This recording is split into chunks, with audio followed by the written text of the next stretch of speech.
सर्गाणामादिरं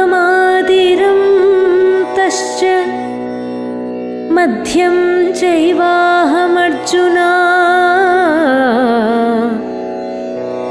सर्गाणामादिरं तश्च मध्यं चैवाहमर्जुना अध्यात्मविद्या विद्यानां वादः प्रवदतामहम् अध्यात्मविद्या विद्यानां वादः प्रवदतामहम्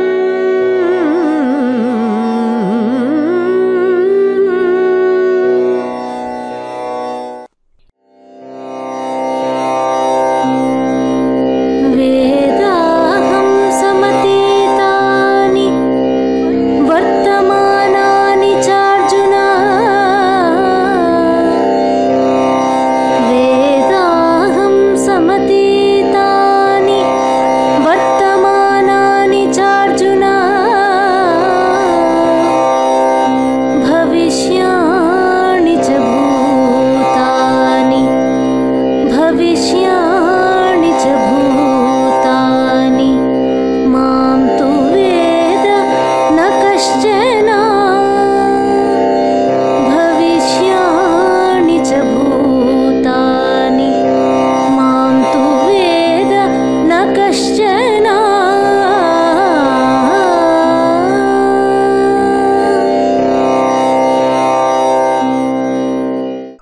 ओम शांति।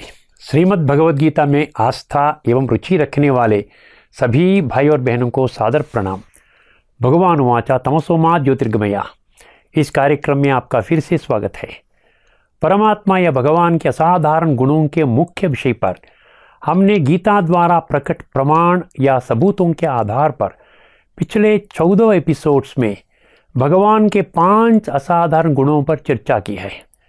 पिछले एपिसोड में वर्तमान धार्मिक या आध्यात्मिक जगत में भगवान के प्रति सबसे अधिक श्रद्धा भक्ति के साथ समर्पित लोगों की सर्वोच्च उपलब्धियां क्या है, धार्मिक या आध्यात्मिक दुनिया में उठने वाले 9वें प्रश्न का उत्तर के रूप में 6 अध्याय का 47वां श्लोक और 18 अध्याय का 71वां श्लोक, इन 2 श्लोकों में प्रकट गहन तत्व के आधार पर चर्चा की गई है।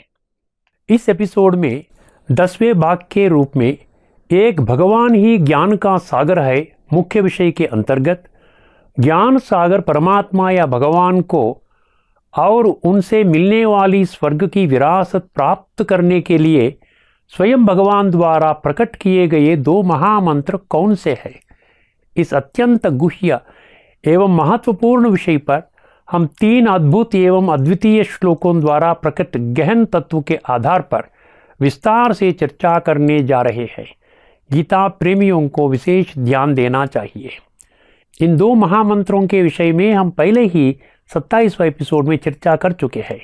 आश्चर्य की बात यह है कि जो लोग गीता को अनेक बार पठन पारायण श्रवण एवं प्रचार प्रसार करने के कार्य में ही लगे हुए हैं, वे भी इन 2 महामंत्रों को यथार्थ रीति नहीं पहचान पाए हैं।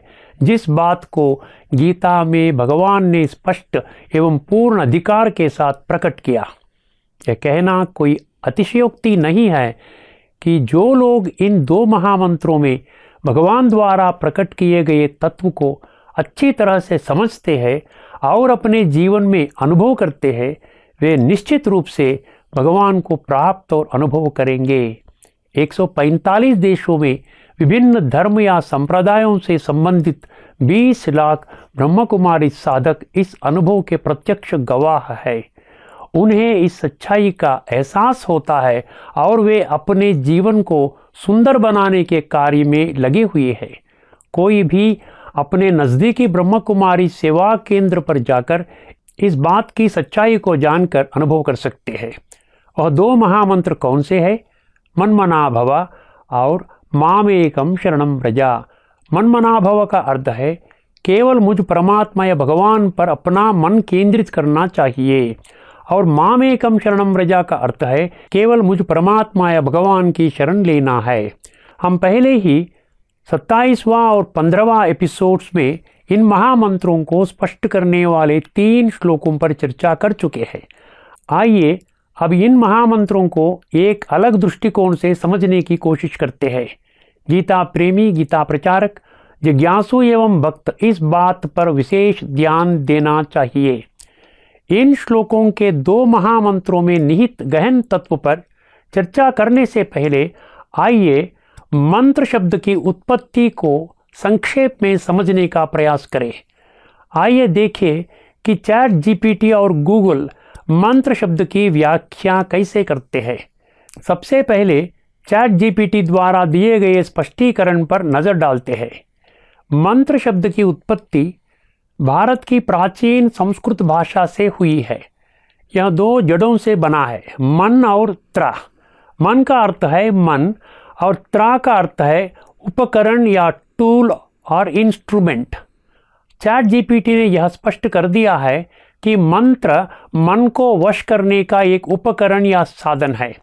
मंत्रों का उपयोग आमतौर पर धार्मिक दुनिया में एक प्रकार के ध्यान के रूप में खासकर हिंदू, बौद्ध और जैन धर्मों के अनुष्ठानों में किया जाता है। चैट जीपीटी यह भी बताया है कि अन्य परंपराओं में उनका उपयोग एकाग्रता में मदद करने, आध्यात्मिक ऊर्जा को उजागर करने या एक निश्चित मानसिक या आध्यात्मिक स्थिति प्राप्त करने के लिए सहायक के रूप में किया जाता है। अब देखते हैं कि गूगल ने मंत्र पर क्या स्पष्टीकरण दिया है।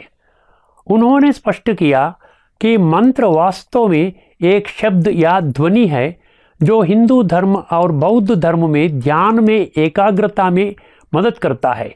इसके अलावा यह भी स्पष्ट किया गया है कि मंत्र नेगेटिव एनर्जीज अर्थात नकारात्मक ऊर्जाओं से दूर रहने में मदद करते हैं। गूगल ने एक और गुह्य सत्य उजागर किया है कि मंत्र लोगों को उनकी प्राकृतिक या निजी स्वभाव संस्कारों को उजागर करने में मदद कर सकता है। इस तरह के विश्लेषण के अलावा कुछ प्रतिष्ठित आध्यात्मिक गुरुओं ने कहा है कि शुद्ध हृदय से उत्पन्न हुआ शुद्ध विचार मंत्र से भी बेहतर है। एक मंत्र महान हो सकता है, लेकिन प्योर इंटेंशंस अर्थात शुद्ध या निस्वार्थ इरादे और जेन्युइन काइंडनेस अर्थात समस्त मानवता के प्रति सच्चे दिल का प्यार एवं दयाभाव पूर्ण व्यवहार करना मंत्र से भी बड़ा है। ऐसा उन्होंने मंत्र के संदर्भ में कहा है। मंत्र पर चैट जीपीटी, गूगल एवं प्रतिष्ठित आध्यात्मिक गुरुओं ने जो कुछ बताया है उसका सार हम 3 भागों में समझने का प्रयास करें। पहला विषय, मंत्र मनुष्य में निहित दिव्य गुण और शक्तियों को बाहर लाने में मदद करता है। दूसरा, मंत्र मन को नियंत्रित करने के लिए एक उपकरण के रूप में कार्य करता है। तीसरा, मंत्र मन से बुरा और व्यर्थ विचार अर्थात नेगेटिव एंड वेस्ट थॉट्स को हटाकर उनके स्थान पर शुद्ध और शक्तिशाली विचार अर्थात पॉजिटिव एंड पावरफुल थॉट्स को भरने में सहायक है। इस चर्चा को ध्यान में रखते हुए वर्तमान समाज के लोग यह मंत्र की प्रक्रिया को मन को नियंत्रण करने का एक साधन समझते हुए उस मंत्र का उपयोग अपने व्यक्तित्व में सकारात्मक परिवर्तन लाने के लिए इस्तेमाल करते हैं या नहीं करते हैं, यह जानने का प्रयास करेंगे। आज के समाज के धार्मिक जगत में गुरुओं के रूप में प्रतिष्ठित साधु, संत, ऋषि, मुनि, पीठाधिपति, धर्मगुरु, महामंडलेश्वर, जगत गुरु, सन्यासी आदि उन शिष्य या भक्त जो उनके प्रति पूर्णतया बलिहार होते हैं, उनको विभिन्न धर्म ग्रंथ या शास्त्रों के ज्ञान के साथ साथ एक मंत्र का उपदेश देने की प्रथा या व्यवस्था भारत में आज भी प्रचलित है। गुरु अपने शिष्यों को उस मंत्र का विशिष्टता को समझाते हैं और उस मंत्र को अत्यंत गुप्त रखने तथा प्रतिदिन इतने बार जप करने का आदेश देते हैं और यह भी कहते हैं कि अगर अत्यंत गुप्त रखने का इस मंत्र को यदि भूल या गलती से भी किसी के सामने प्रकट हो जाए तो न केवल मंत्र का प्रभाव पूरी तरह नष्ट हो जाएगा बल्कि उन्हें गंभीर परिणाम भी भुगतने पड़ेंगे। गुरुओं के आदेशानुसार शिष्य उस मार्गदर्शक सिद्धांतों को पालन करते हुए अपना जीवन व्यतीत करते हैं। अब हम गीता प्रेमियों के ध्यान में एक अत्यंत गहन एवं महत्वपूर्ण बात लाते हैं। जो कोई भी सत्य, तर्क एवं सामान्य बुद्धि अर्थात truth, logic and common sense के आधार पर समझने का प्रयास करेगा तो मंत्र के विषय में उन लोगों में जो भ्रांतियां अथवा शंकाएं होगा वह पूर्णतया दूर हो जाएगी। वह महत्वपूर्ण विषय क्या है? जैसा कि चैट जीपीटी और गूगल स्पष्ट करते हैं, क्या गुरुओं से प्राप्त मंत्र शिष्यों के अंतर्निहित दिव्य गुणों एवं दिव्य शक्तियों को उजागर करने में मदद करता है? क्या शिष्य उस मंत्र के माध्यम से अपने मन को नियंत्रित करने में सक्षम है? क्या जिन शिष्यों ने वह मंत्र लिया है वे अपने विचारों को शुद्ध एवं शक्तिशाली बनाने में सक्षम है और उसके आधार से अपने जीवन को सुंदर बनाने में सफल रहे? यदि हम वर्तमान समाज में दिन ब दिन गिरते हुए मानवीय, नैतिक, सामाजिक और आध्यात्मिक मूल्यों को ध्यान में रखते हैं तो यह स्पष्ट होता है कि चैट जीपीटी तथा गूगल द्वारा बताए गए मंत्र जो शिष्यों को गुरुओं से प्राप्त होते हैं वे इन 3 लक्ष्य को प्राप्त करने में सहायक नहीं है। भगवान ने जो बुद्धि केवल मनुष्यों को दी है उसे उजागर करके अगर समझने का प्रयास करे तो यह बात स्पष्ट हो जाएगी। अंधविश्वास के आधार से यह गहन एवं महत्वपूर्ण विषयों को नहीं समझ सकते। इस अवसर पर एक और गहरा एवं महत्वपूर्ण सत्य जो गीता प्रेमी, गीता प्रचारक, जिज्ञासु और भक्त को आश्चर्यचकित कर देगा वह यह है कि साक्षात भगवान जो परम पिता, परम शिक्षक और परम सद्गुरु है उनके द्वारा प्रकट हुए मन्मनाभव और मामेकम शरणम व्रज 2 महामंत्र चैट जीपीटी, गूगल तथा वर्तमान समाज के प्रतिष्ठित आध्यात्मिक गुरु द्वारा निर्धारित 3 लक्ष्य को प्राप्त करने में 100% सहायक है। आइए देखें कि यह कैसे काम करता है। आइए सबसे पहले मनमनाभव महामंत्र पर विचार करें। वह महामंत्र 9वें अध्याय का 34वां श्लोक और 18 अध्याय का 65वां श्लोक, इन 2 श्लोकों में प्रकट हुआ है। आइए पहले वो 2 श्लोक सुने। मन्मना भव मद्भक्तो मद्याजी मां नमस्कुरु। मन्मना भव मद्भक्तो मद्याजी मां नमस्कुरु। मामे वैष्यसि युक्त्वैवम् मामे वैष्यसि युक्त्वैवम् आत्मानं मत्परायणः। मामे वैष्यसि युक्त्वैवम् आत्मानं मत्परायणः। मन्मना भव मद्भक्तो मद्याजी मां नमस्कुरु। मन्मना भव मद्भक्तो मद्याजी मां नमस्कुरु। मामे वैष्यसि सत्यं ते मामे वैष्यसि सत्यं ते प्रतिजाने प्रियोऽसि मे। मामे वैष्यसि सत्यं ते प्रतिजाने प्रियोऽसि मे। सबसे पहले इन श्लोकों में शब्दों का अर्थ जान ले। मन मना भव अर्थात तेरे मन केवल मुझ भगवान पर ही स्थिर होना चाहिए। मद भक्तो व्यक्ति को केवल मुझ भगवान को प्राप्त करने के लिए ही भक्ति करनी चाहिए। मद्याजी पूजा पाठ आदि जैसी दैवी गतिविधियाँ जो आप करते हैं वे केवल मुझ भगवान के लिए ही की जानी चाहिए। माम नमस्कुरु केवल मुझ भगवान को ही नमस्कार किया जाना चाहिए। एवं इस प्रकार मत्परायणः ऐसे बुद्धि नेत्र जागृत करके जो पूरी तरह से मेरा ऊपर बलिहार जाते हैं, आत्मनः युक्त्वा यदि आत्मा के अनुभव से मुझसे संबंध जोड़ा जाए तो माम एव एष्यसि तुम मुझ परमात्मा या भगवान को प्राप्त करोगे। सत्यम ते मैं इस विषय में तुम्हें 100% सत्य बता रहा हूँ। प्रतिजाने मैं प्रतिज्ञा अर्थात वादा करता हूँ, अर्थात आई प्रॉमिस यू प्रियोसी में, क्योंकि आप मेरे सबसे प्रिय संतान हैं।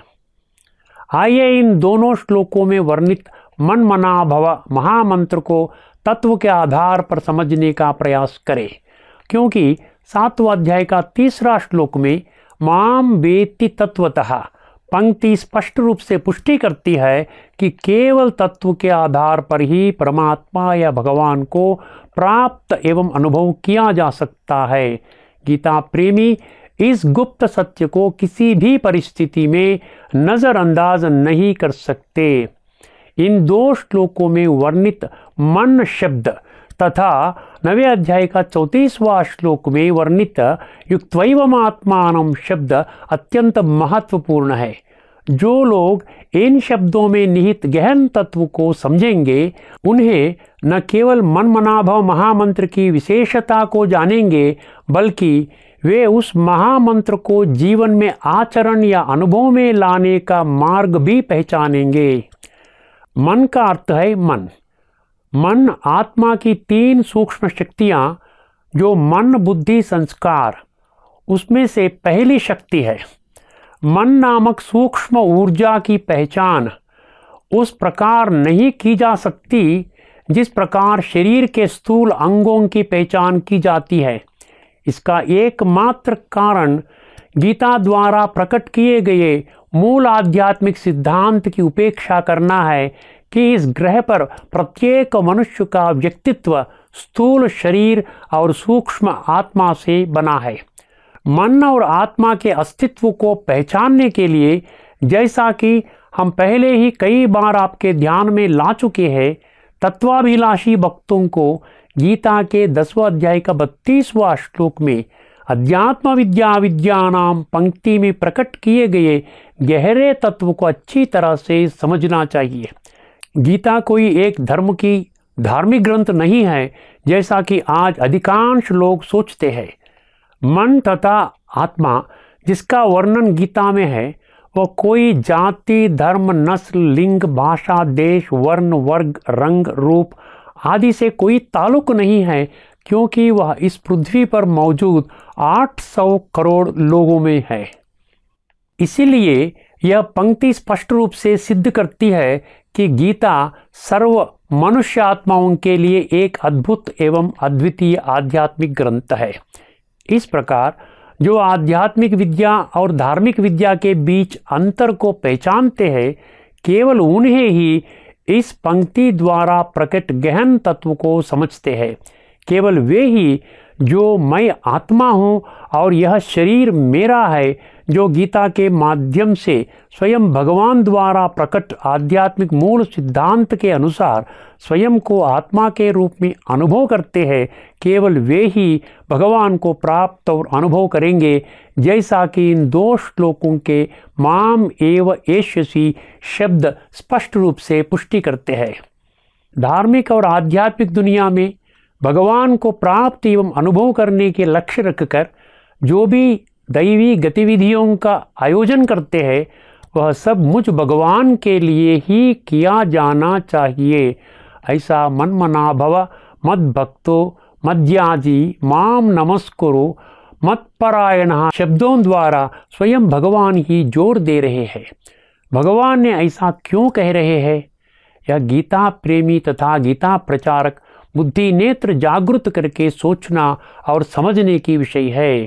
मन मनाभव का अर्थ है तेरे मन मुझ भगवान में ही लगा रहे। मद भक्तों का अर्थ है तुम्हें केवल मेरा भक्त ही बनकर चलना है। मध्याजी का मतलब है कि तुम्हें केवल मेरी ही पूजा पाठ या आराधना करनी चाहिए। माम नमस्करु शब्द का अर्थ है कि तुम्हें केवल मुझे ही नमस्कार करना चाहिए। युक्त्वैवमात्मानम् और मत परायण शब्दों द्वारा भगवान ने यह स्पष्ट आदेश देते हैं कि आत्मानुभव के बिना मुझ परमात्मा पर बलिहार नहीं हो सकते हैं। जो ऐसा करते हैं वे ही मुझ भगवान को प्राप्त कर सकते हैं, जैसा माम एव एष्यसि शब्द स्पष्ट रूप से पुष्टि करती है। सत्यम ते प्रतिजाने प्रियोसि में पंक्ति द्वारा स्वयं भगवान यही विषय को स्पष्ट करते हैं कि इस गुप्त सत्य को सच्चाई और एक प्रतिज्ञा के रूप में तुम्हारे सामने प्रकट करता हूँ, क्योंकि तुम मेरी सबसे प्रिय संतान हो। यही वर्तमान के लोगों या भक्तों को भगवान से जोड़ने की अद्भुत और अद्वितीय मन मनाभव महामंत्र का वास्तविक अर्थ है, जो वर्तमान समय में स्वयं भगवान द्वारा सर्व मनुष्य आत्माओं को दिया गया है। इस संदर्भ में हम गीता प्रेमियों, गीता प्रचारकों, जिज्ञासुओं और भक्तों के ध्यान में एक बहुत ही गहन और महत्वपूर्ण बात लाते हैं। वह गुह्य एवं महत्वपूर्ण बात क्या है? इन 2 श्लोकों के माध्यम से स्वयं भगवान ने स्पष्ट रीति से पुष्टि किया है कि जो लोग मन मनाभव महामंत्र को पूरी तरह से समझ लेते हैं और इसे जीवन में आचरण या अनुभव में लाते हैं, वे ही भगवान को प्राप्त और अनुभव कर पाएंगे। इस चर्चा से एक सत्य बात बिल्कुल स्पष्ट हो जाती है कि इस ग्रह पर रहने वाले 800 करोड़ मनुष्य भगवान को प्राप्त एवं अनुभव करने के लिए मन मनाभव महामंत्र के अलावा और कोई अन्य साधन नहीं है। गीता प्रेमियों के मन में यह प्रश्न स्वाभाविक रूप से उठता है कि क्या इस रहस्यमय सत्य की पुष्टि के लिए गीता में 9वें अध्याय के 34वां श्लोक और 18 अध्याय का 65वां श्लोक के अलावा और कोई प्रमाण या सबूत है? केवल मन बुद्धि द्वारा आत्मा अनुभव के माध्यम से ही भगवान को प्राप्त और अनुभव किया जा सकता है। इस सच्चाई की पुष्टि करने वाले कई प्रमाण या सबूत गीता में मिलते हैं। हमने 29वां एपिसोड में लगभग 22 श्लोक में प्रकट प्रमाण आपके ध्यान में ला चुके हैं। चूंकि इस कार्यक्रम का एकमात्र लक्ष्य या उद्देश्य अज्ञानी लोग या भक्तों को भगवान की उपस्थिति का एहसास कराना है, इसीलिए हम संक्षेप में उन 22 श्लोकों को फिर से आपके ध्यान में ला रहे हैं। हमारी दिल की चाहना यही है कि गीता प्रेमी तथा गीता प्रचारक इस बात को बहुत गंभीरता पूर्वक लेने का कष्ट करें। आइए देखते हैं वो 22 श्लोक। 3रा अध्याय का 30वां श्लोक। मयि सर्वाणि कर्माणि संन्यस्याध्यात्म चेतसा, अर्थात मन के माध्यम से हर कर्म मुझे अर्पित की जानी चाहिए। 5वां अध्याय का 24वां श्लोक। यतीनाम यतचेतसाम, अर्थात केवल जो मन पर विजय प्राप्त करते हैं वे ही परमात्मा को प्राप्त एवं अनुभव करेंगे। 5वां अध्याय का 28वां श्लोक। यतेन्द्रिय मनोबुद्धिर मुनिर्मोक्षपरायणः, अर्थात जो लोग इंद्रिय मन और बुद्धि को नियंत्रित करके पूरी तरह से भगवान पर बलिहार होते हैं वे ही मुक्ति तथा जीवन मुक्ति प्राप्त करेंगे। 6वां अध्याय का 10वां श्लोक। युंजीत सततम आत्मानम, इसका अर्थ है मन को आत्मानुभव की स्थिति में लगातार परमात्मा पर लग्न होना चाहिए। वही अध्याय का 12वां श्लोक। तत्रैकाग्रम मनः कृत्वा आत्मविशुद्धये, अर्थात मन को मुझ भगवान पर एकाग्र करने से ही आत्मा की शुद्धि हो सकती है। वही अध्याय के 14वां श्लोक। प्रशांत आत्मा मनः संयम्य मच्चित्तो का अर्थ है कि व्यक्ति को शांति और स्थिर मन से भगवान का ध्यान करना चाहिए। 6वां अध्याय का 15वां श्लोक। युञ्जन् एवं सदात्मानं योगी नियतमानसा, अर्थात व्यक्ति को आत्मानुभव द्वारा नियंत्रित मन से भगवान को सदैव याद करना चाहिए। छठा अध्याय का 18वां श्लोक, यदा विनियतम चित्तम आत्मन्येवावतिष्ठते। इन शब्दों का अर्थ है मन को पूरी तरह से नियंत्रित करके एक परमात्मा पर ही दृढ़ता से स्थिर करना। छठा अध्याय का 25वां श्लोक, बुद्ध्या धृतिगृहीतया आत्मसंस्थम मनः कृत्वा, अर्थात मनुष्यों को बुद्धिनेत्र को जागृत करना चाहिए और दृढ़ संकल्प के साथ मन को परमात्मा में स्थिर करना चाहिए। 7वां अध्याय का 30वां श्लोक, प्रयाण काले विदुरयुक्त चेतसः। इन शब्दों का अर्थ है कि अंत समय अर्थात शरीर को त्यागने का समय में भी जो लोग मुझे भगवान के रूप में पहचानते हैं वे मन और बुद्धि से मेरे ऊपर बलिहार होंगे। 8वां अध्याय का 7वां श्लोक, तस्मात् सर्वेषु कालेषु मय्यर्पित मनो बुद्धि, अर्थात हर वक्त पर मन और बुद्धि मुझ भगवान में ही स्थिर रहे। वही अध्याय का 8वां श्लोक, चेतसा नान्यगामिना। इन शब्दों का अर्थ है कि तेरा मन में मुझ भगवान के अलावा किसी और के लिए कोई जगह नहीं होनी चाहिए। 8वां अध्याय का 14वां श्लोक, अनन्य चेता सततम यो माम स्मरति नित्यशः, अर्थात मन में निरंतर मेरी ही स्मृति बनी रहे। 10वां अध्याय का 9वें श्लोक, मच्चित्तः मद्गत प्राणाः, अर्थात मन को मेरे ऊपर लग्न करना चाहिए। 12वां अध्याय का 2वां श्लोक, मया आवेश्य मनो ये माम, अर्थात तेरे मन को मुझ पर स्थिर करना चाहिए। वही अध्याय का 7वां श्लोक, मयावेशित चेतसाम, अर्थात अपना मन मुझ पर स्थिर करो। 12वां अध्याय का 8वां श्लोक, मय्येव मन आधस्त्वा मयि बुद्धिम निवेशय। इन शब्दों का अर्थ है कि अपना मन और बुद्धि मुझ भगवान पर केंद्रित करनी चाहिए।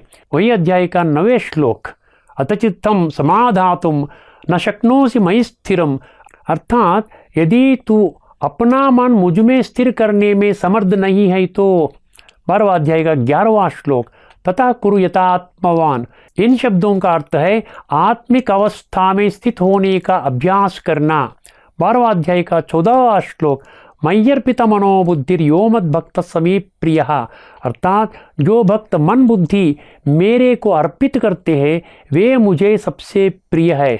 18 अध्याय का 57वां श्लोक, चेतसा सर्वकर्माणि बुद्धि योगमुपाश्रित्य मच्चित्तः सततम भव, अर्थात मन और बुद्धि जो आत्मा के सूक्ष्म शक्तियां हैं उनके माध्यम से मुझ भगवान पर सदा के लिए बलिहार होना चाहिए। वही अध्याय का 98वें श्लोक, मच्चित्तः सर्वदुर्गाणि मत्प्रसादात् तरिष्यसि, अर्थात मेरी कृपा से सभी दुखों से मुक्त होने के लिए तुम्हें अपना मन को केवल मुझ पर ही केंद्रित करना चाहिए। इस अवसर पर आश्चर्यचकित करने वाली एक गहन और महत्वपूर्ण बात यह है कि जो लोग आत्मा और मन बुद्धि जो आत्मा के सूक्ष्म शक्तियां हैं उनके अस्तित्व को नज़रअंदाज करके 24 घंटे 365 दिन और सारा जीवन 100% मैं शरीर हूँ के भ्रम या भ्रांति में अपना जीवन व्यतीत करते हैं वे लोग भी परमात्मा या भगवान को और उन द्वारा मिले स्वर्गीय विरासत अर्थात इस धरती पर जल्द ही स्थापन होने वाली सत्य और त्रेता युगों में उत्कृष्ट जन्म लेने का मौका प्राप्त कर सकते हैं। ऐसा गीता में या अन्य किसी धार्मिक ग्रंथ या शास्त्र जो इस पृथ्वी पर मनुष्यों को उपलब्ध है उसमें कोई प्रमाण या सबूत नहीं है। यदि बुद्धि नेत्र जागृत करके समझने का प्रयास किया जाए तो इस विषय में सच क्या है और झूठ क्या है वह स्पष्ट हो जाएगी। यदि इस व्यापक चर्चा को ध्यान में रखा जाए तो इन 2 श्लोकों द्वारा प्रकट किया गया सबसे गहरा और महत्वपूर्ण तत्व सबसे आसानी से समझ में आ जाता है। आइए समझने की कोशिश करें। भगवान वाच, तुम्हारा मन केवल मुझ पर ही स्थिर होना चाहिए। जो भी तुम भक्ति करते हैं वह मेरे लिए ही करना है। तुम केवल मेरी ही पूजा पाठ करना चाहिए। तुम्हारा नमस्कार केवल मेरे लिए ही होना है। तुम्हें अपने को आत्मा के रूप में अनुभव कर मुझ भगवान पर पूर्ण रीति से बलिहार होना चाहिए। ऐसा करने से तुम्हें निश्चित रूप से मुझ परमात्मा या भगवान की प्राप्ति एवं अनुभूति होगा। इसके बारे में कोई संदेह नहीं है। यह जो मैं कह रहा हूँ वह सच और एक प्रतिज्ञा के रूप में मानना चाहिए, क्योंकि तुम मेरे सबसे प्यारे बच्चे हो। इस सूक्ष्म सत्य को गीता प्रेमियों को किसी भी हालत में नज़रअंदाज या हल्के में नहीं लेना चाहिए। जो यह कार्यक्रम को देख रहे हैं उन सभी से एक नम्र अनुरोध है, यदि आपको इस एपिसोड्स में चर्चा पसंद है तो आप इन वीडियोस को अपने रिश्तेदार तथा मित्रों के साथ साझा कर सकते हैं। यदि आपको अब तक चर्चा किए गए विषय पर कोई गलत फहमी या संदेह है तो आप हमें वीडियोस के कमेंट सेक्शन के माध्यम से बता सकते हैं। हम 100% गीता में प्रकट प्रमाण या सबूत के साथ आपकी शंकाओं का समाधान करने का पूरा प्रयास करेंगे। भगवान वाचा कार्यक्रम के पूर्ण वीडियोस ब्रह्म कुमारी शांति सरोवर हैदराबाद यूट्यूब चैनल पर उपलब्ध है। आइए इस एपिसोड में चर्चा यही समाप्त करें। हमने गीता में ज्ञान के सागर भगवान द्वारा बताए गए 2 महामंत्रों में से केवल पहला महामंत्र मन मना भाव पर चर्चा की है। आगामी एपिसोड में हम भगवान को प्राप्त अनुभव और उनके माध्यम से मिली स्वर्ग की विरासत प्राप्त करने के लिए दूसरे महामंत्र मामेकम शरणम व्रज द्वारा प्रकट किए गए गहन तत्व पर व्यापक रूप से चर्चा करने जा रहे हैं। तब तक के लिए सभी को नमस्कार। लोका समस्ता सुखिनो भवन्तु। ओम शांति।